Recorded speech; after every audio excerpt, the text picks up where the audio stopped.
I really do want to, be a part of, because obviously it's not going to be one person that does it, but be a part of changing the global education system. That would be my absolute dream.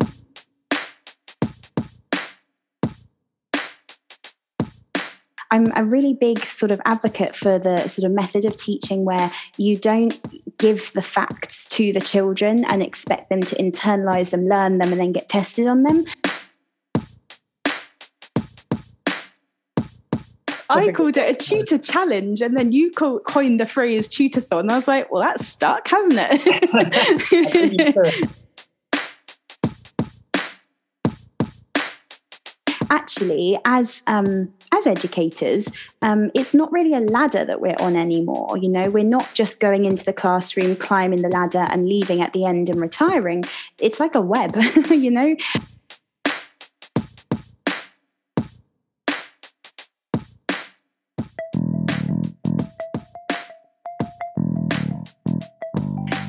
Welcome to the Qualified Tutor Podcast. I'm your host, Ludo Miller, and I'll be interviewing tutors and thought leaders from across the tutoring landscape to inspire, inform, and motivate you to become the best tutor you can be. The Qualified Tutor community is a safe and supportive space for tutors who love to learn and grow. We offer training, resources, ideas, and a chance to connect with like-minded tutors.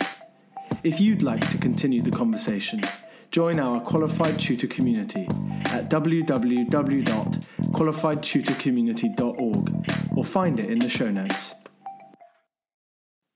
Welcome to this special episode of the Qualified Tutor Podcast. Special because it is our final episode before the biggest event probably in Qualified Tutors history, which is the Love Tutoring Festival coming up on Monday, the 28th of June. My name is Ludo Miller, host and director of the Love Tutoring Festival, and a huge welcome today to the quite incredible Lucy Spencer. Hey Ludo, how are you? Thanks so much for having me. Not a problem at all. And Lucy, amongst the most intense schedule that you've probably ever had, thank you so much for joining us on the podcast. As many of you will know, Lucy is embarking on a pioneering, on an ambitious adventure this World Tutors Day, July the 2nd. The world's first ever 24-hour tutor-thon, in which Lucy will tutor in 30-minute windows every hour for 24 hours to raise money for the charity Creating Better Futures, who we'll find out a little bit more about in just a second. Lucy is also founder of the Education Boutique and vice president of the Tutors Association, and has been tutoring internationally for well over 5 years now, which is longer than most. So this places Lucy in an amazing position to understand the needs and the cultures of students abroad, as well as bringing her background in teaching to the tutoring profession. Now, today, we will be diving into what World Tutors Day really means for tutors and students all around the world, and into what Lucy's hoping this extra special event will achieve in both the short and the long term. So, Lucy, there's a little introduction. Thank you so much for joining us. As you know, as an avid listener of the Qualified Tutor podcast, and I'm sure many of you are, we start with a question every time. Yeah. Lucy, what is your why as a tutor? It's a small question, but with a big answer, right? So, yeah, thank you so much for that introduction as well. That's so kind of you. So my why as an educator, well, I really want to change the education system, not just of the UK. I think when I started it, I really thought that it was just in the UK, but I really do want to, be a part of, because obviously it's not going to be one person that does it, but be a part of changing the global education system. That would be my absolute dream, to say that I felt like I had accomplished by the end of my career in education. But also I think more in the short term, one thing I'm really passionate about is trying to forge the change, to empower people to actually see that a career in education is not split into a divide between classroom teaching, and tutoring, that it's actually, we're all educators, and that we should all, as educators, be wanting to support the children, and also then empowering people outside of the education industry to sort of look in and not see that divide, which I feel like, unfortunately, we're not quite there yet. So, yeah. That's a wonderful why to change education, and you're certainly very much on your way to doing that. You've already changed the lives of hundreds of students, Lucy. So I guess really the world is your oyster, and an event like the one that's coming up on Friday, the 2nd of July, will go some way to putting you in a position to understand, as I said, the global needs. You said there that you want to change the global education system to improve outcomes for students. And that has to start with an understanding of global tutoring, which is much more possible these days than global teaching, isn't it? Because teaching has to be done kind of normally in a classroom, which is therefore limited to some extent by geography. But I think maybe, like, as well, just to add on to that from what you said there as well, is that one of the big things for me is about trying to empower people to, like, think globally. So even if you are in a classroom, your mind can still be, thinking about concepts and ideas and innovating, problem solving, anywhere in the world. And so that's something that I really try as a teacher, as a tutor, and as an educator, to actually inspire my students to do, because I'm a really big sort of advocate for the sort of method of teaching where you don't give the facts to the children and expect them to internalize them, learn them, and then get tested on them. Obviously, there is a bit of a blur with, because the curriculum is so test driven and so assessment focused, that as a tutor, you have to support children to achieve those goals. But really, I'm in my happy place when I'm really just inspiring children to become like free thinkers and really to challenge concepts that they're being taught and told, and that sort of critical analysis that I do feel is kind of missing from so many parts of our curriculum. And so for me, it's more about the energy of the sort of teacher and child relationship, or educator and child relationship, would be one of more working in tandem together, as opposed to the child having to sort of do what's being asked. And as someone who works with children with PDA, which is pathological demand avoidance syndrome, where every demand we place on a child can cause extreme anxiety in their response, it's just a principle that I think just allows us as educators to deliver high quality learning to all students, just assuming that every time you ask for something to be done, without a why, or without a sort of you're just there's so much sort of box ticking and things like that in education. So that's one of the things that more sort of on a sort of deeper level, I would love to inspire my students and teachers to do as well. Yeah, and if we can, as you say, inspire a new generation of tutors to think and act like that, then we are preparing students for a world in which, exactly as you say, in which instead of giving answers, or instead of expecting answers, because part of giving answers therefore later on is then expecting those answers to be given to you, which as we know, that's not really how the world works, isn't it? You don't expect answers to be given to you just like that, just like they are in a classroom perhaps. Really important point there. So a tutor-thon. I would suspect that a large proportion of our listeners couldn't tell you what that is. So, Lucy, please, a tutor-thon. What's that? Well, Ludo, you're the one who made up the word, so I should ask you this question. Okay, I called it a tutor challenge, and then you coined the phrase tutor-thon. I was like, well, that's stuck, hasn't it? I think you said it just about. Okay, well, no. I'll leave the answer. No, that's perfect. But no, it definitely came from you, so thank you for that.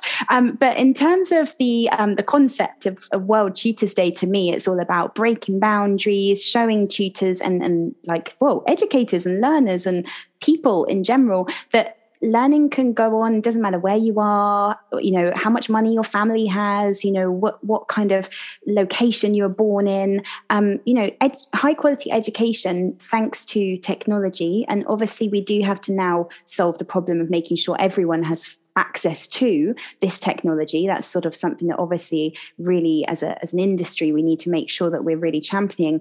But it's all about breaking boundaries. And so when I started thinking about something cool that I could do to mark, the World Tutors Day on the 2nd of July, I was just like, yeah, I mean, it actually was the COVID experience that gave me the idea of it, because during COVID, so many of my clients are international and their schools closed, so I was educating in person with a family, and we were sort of going around all different places. I was in like Dubai, I was in Austria, I was in Miami, I was like all over the world. But then I was educating children all over the world from there.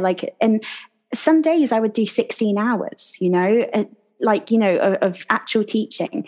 And so it's not too far off what I'm going to be doing on the Friday, but that's, I think, what gave me the idea for this sort of challenge, just something to demonstrate the possibilities and the opportunities that educators have to have a really flexible and fulfilling career, because actually as educators, it's not really a ladder that we're on anymore. We're not just going into the classroom, climbing the ladder and leaving at the end and retiring. It's like a web, and so you can choose to be supply, you can be, educating in a classroom, you can be an LSA, a Senko, a one-to-one, an educational consultant and a tutor, so for me, it's about just demonstrating the way online tutoring can allow you that flexibility. So it kind of seemed like the perfect fit. Yeah. So you're going to be tutoring across multiple time zones, of course, throughout the 24 hours. Yes. And the 24 hours will be starting at midnight British Standard Time. Is that right? Yes, that's correct. It's British Standard Time, 12 in the morning to 12 at night. Yeah. Okay. So I guess one of the biggest questions that not just I have, but many people will have is how have you managed to find the clients or to find the students for a 24-hour period? It's a really good question. It wasn't actually a big task at all. It sounds like maybe there was a lot more work in it than actually there was. So I won't pretend that it was a really arduous task, and well done me for doing it. I just looked down my client list, and I work with families who are quite transient around the world. And so actually for me, looking down the list, it was, yes, you've got a few crossover countries where you've got a couple of clients in, sort of certain hotspots and areas where there are lots of a real want for, for tutoring.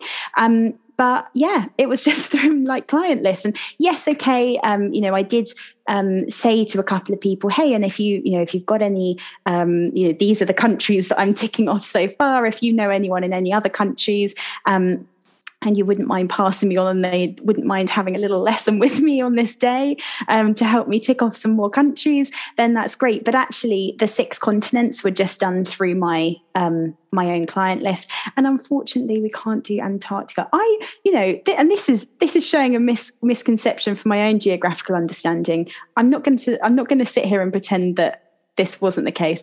I actually thought that there was only 6 continents in the world. I didn't think Antarctica was its own one. And I think that is kind of a common misconception. So there we go. It's also allowed me to grow and learn something with my own geographical knowledge as well. Yeah, exactly. International tutor who's not heard of Antarctica as a continent. I know, isn't that awful? But anyway, there we go. We're there. Perhaps you don't want students in Antarctica. We know obviously that it's I do, because then I can say that I've done 7 continents. It's a climate sensitive area, of course. True. But no, one day we will find a student who needs a bit of help with their work, who is based. Yes. Yeah. Or maybe we can just cajole someone to flying to Antarctica so I can do a lesson with them. Or maybe I'll go and maybe that's the idea for next year. Maybe I'll go and do the Tutor-thon from Antarctica. There we go. Remember, Lucy.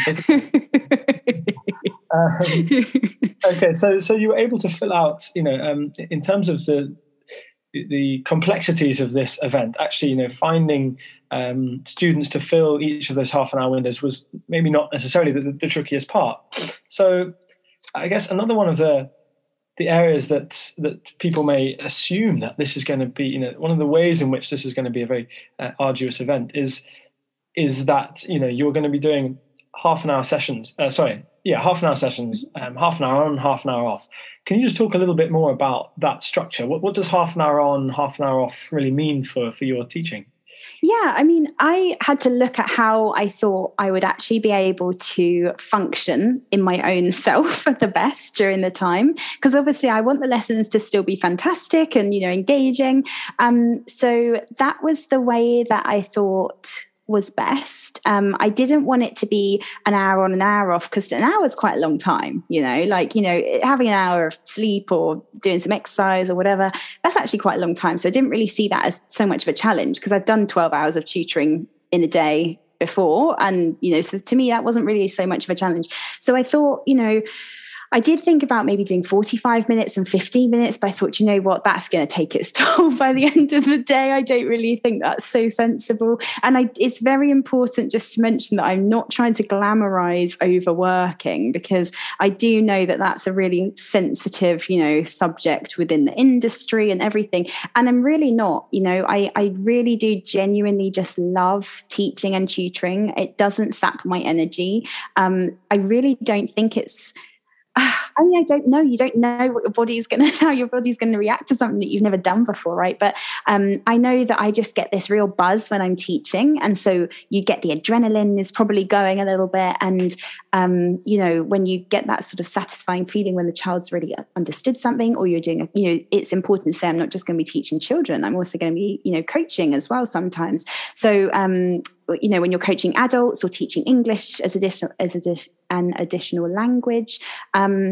it's a real buzz, when they're happy and when they're like, oh yeah, I really get it now. So I think it's going to be fine.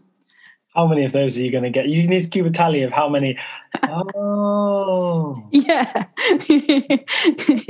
And I think one of the other things that someone was saying to me the other day is like, you should be thinking about how much time you're talking and how much time your learners are talking, because that will then obviously demonstrate the fact that your teaching method is more about the students, like as sort of you facilitating rather than always being, talk and chalk kind of thing.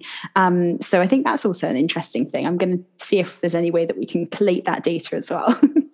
Yeah, there's ample opportunity for data collection, isn't there? There's so much that we could learn about the patterns of tutoring online and how different students in different areas of the world, how they view tutoring, what their attitudes towards it, how much they talk, exactly as you say, how much they want, worksheets, and compared to how much they want discussion, that kind of thing. So some really, are all of the events going to be recorded, Lucy? No, not all of them, because of some of my clients, sensitive, like sort of the nature of like our relationship, I have NDAs with some people. So there's going to be some that are going to be live. I'm going to be doing all different styles of lessons. So a couple of my lessons, I am doing one hour lesson actually later on in the day. And so that's at 5:30 p.m. British Standard Time until 6:30. And that's actually going to be broadcast live into a Facebook group that has like 13,000 members. It's the 11 plus ISEB, SATS, GCSE and A-level resource group. That's the one that I'm an admin of. It's a really fantastic group where lots of free content goes out. And so, yeah, I'm doing a lesson with my usual students, and it's done via Zoom webinar, so the children can't be seen. It's like it's very safe to then broadcast that, because no one can actually interact or see any of the children's names or data or anything like that. So it just means that then I'm going to get even more students that I've supported, and that's going to be really cool as well. I'm doing like a thing for QT, on the 10 o'clock, aren't I? And there's going to be some interesting things along the way. I'm going to do a tutor coaching session, which details of that are going to go out at the end of this week as well, that people can sign up for, again for free, but obviously with the hope that they would make a donation to Creating Better Futures. Yes. Okay, so a couple points there. First of all, the link to that Facebook group, the 11 Plus Facebook group, will be in the show notes below for anyone listening, so you can watch that Lucy's live hour-long session at 5:30 p.m. BST on Friday, the 2nd of July. But just as importantly, you mentioned just towards the end there, the charity that you'll be raising money for. So Yes. could you talk a little bit more about creating better futures and why you're raising money for them in particular? Yeah, absolutely. So Creating Better Futures is a local charity to me. It's based in Reading, in Berkshire. Their mission is to lift orphans and vulnerable children in Africa out of poverty through education, through access to high quality education. So to me, it just seemed the absolute perfect fit. The work they do is absolutely amazing and inspiring. And I would really love to go and visit some of the projects that they do out there in the future. Dorothy, if you're listening, that would be fantastic. But also Dorothy and Michael, who are the charity founders, they're just they're sort of family friends of ours now at Education Boutique, and the work they do is just so inspiring. Dorothy is just like, I heard her speak once and I was just like blown away by her passion and her dedication. And, particularly a lot of the students that they support are in Zimbabwe. And that's an area where, they really do need the help, but the work ethic of the children is just so incredible. And the way they value education, I just think the students in the UK, if they could see that, and if they could see how children who aren't born into access to this high quality education system that they take for granted, how valuable it is to them, I think it would really open some people's eyes to, what an amazing, lucky position we are in here in the UK. Yeah, exactly. And students and parents in the UK being able to tune into this Tutor-thon will be able to keep up to date with, the kind of sessions you're having around the world. And as you say, if the only thing that's achieved through this is that we, those who witness this event are given a greater worldly view and are able to see education in an international light, then that would be a real success, let alone the money that you raise and the kind of inspiration you give to other tutors to jump online and to take their services kind of abroad. And the crazy thing is that £1 feeds a child for a whole week. So if we're aiming to raise £2,400, that's going to enable, 2,400 children to have food for a week, or, you can change it to whatever, about 50 children for a year. It's going to be incredible and I think some of my students, when I've shared that fact with them, have been so shocked. They're like, but I spend £1 at the sweet shop, or whatever. And you're just like, yeah. So maybe, no. The children can keep their pounds for their sweets, but at the same time, it's just a really quite shocking, I think, fact that, that support can be offered to these children for so little when we all have so much. Yeah, and you can find, again, God, the show notes are going to be absolutely packed. You can find the show notes, you can find the Just Giving link to Lucy's sponsored Tutor-thon in the show notes as well, which the proceeds will be going towards creating better futures. And there's some really stark numbers there that Lucy gave that should give you some encouragement to join in and follow the 24 hours and follow creating better futures in the future, as it were.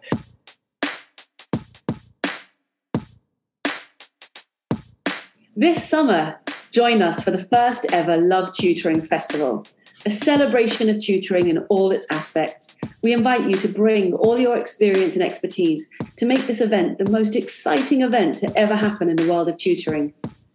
The festival, running from Monday the 28th of June to Friday the 2nd of July, is a rich and varied programme of free events, keynote presentations, workshops, live podcasts and practical demonstrations spread out over a whole week. And don't worry, everything will be recorded, so as long as you're enrolled, we'll give you access to any of the events that you miss later on.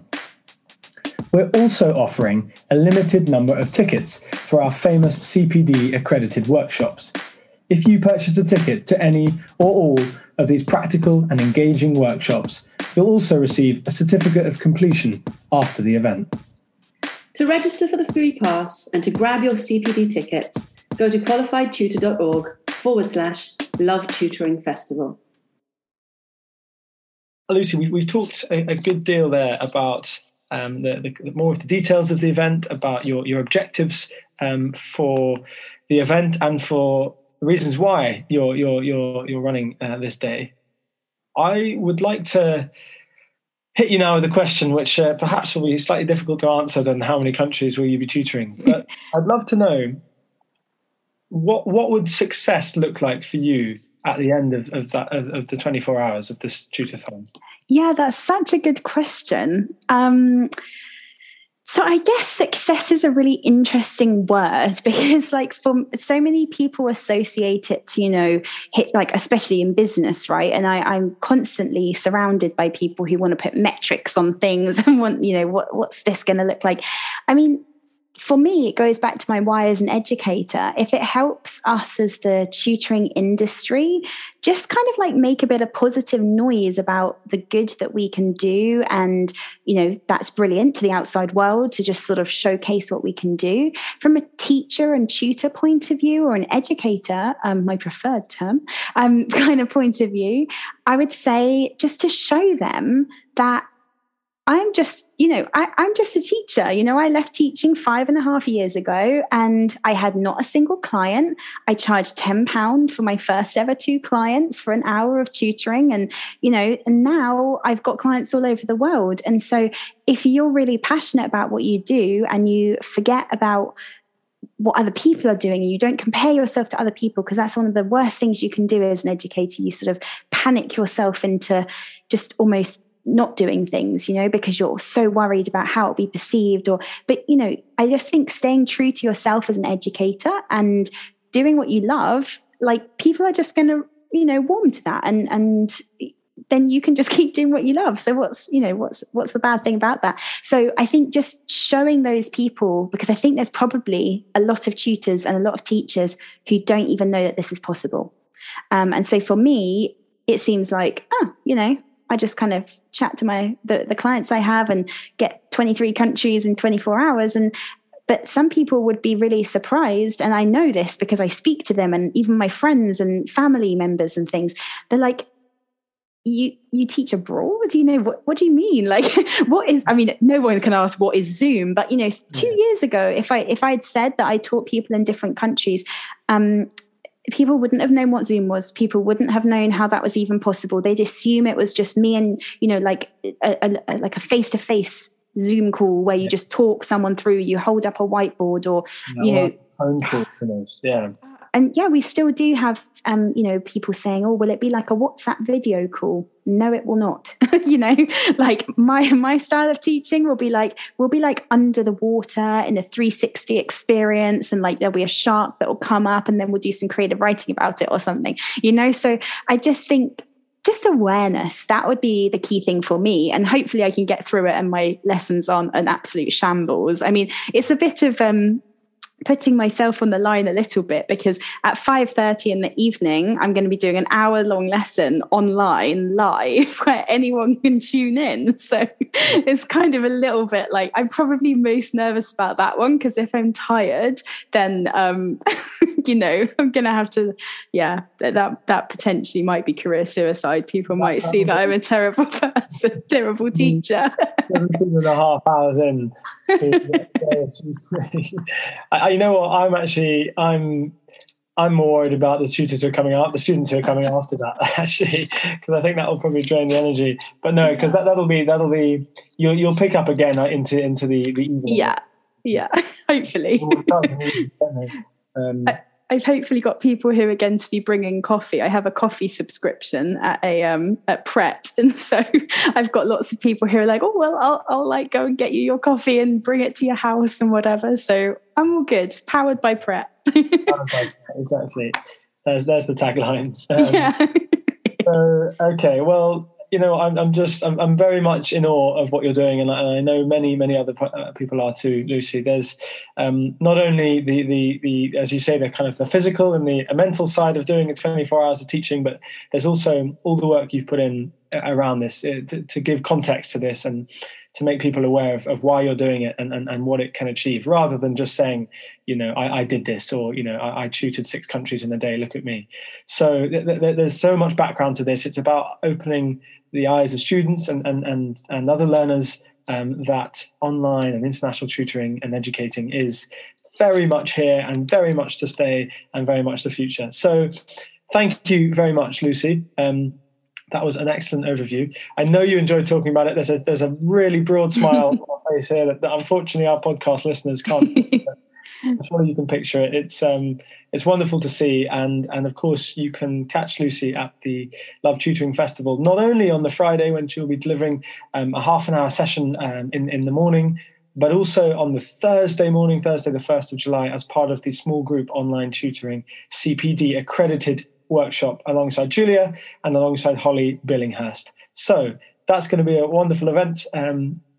Given that so many people nowadays do both those things, group teaching and online teaching. So those are the two places you can catch Lucy. You can also catch her on the Education Boutique website, on the 11 Plus admin and resource group on Facebook, on the World Tutors Day link, the Just Giving page. There's so many places. They'll all be in the show notes. LinkedIn. And of course, and on Clubhouse, which is our new favorite app. So so many places to find out about Lucy, but none better than the Qualified Tutor podcast. So thank you, Lucy.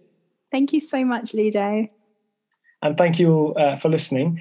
The next episode will be the first episode of the Love Tutoring Festival on Monday, the 28th of June, followed by 3 consecutive late night live podcasts after that on Tuesday, Wednesday, and Thursday. So see you all then. And thanks very much again for listening. And I hope to see you at the Love Tutoring Festival. Cheerio.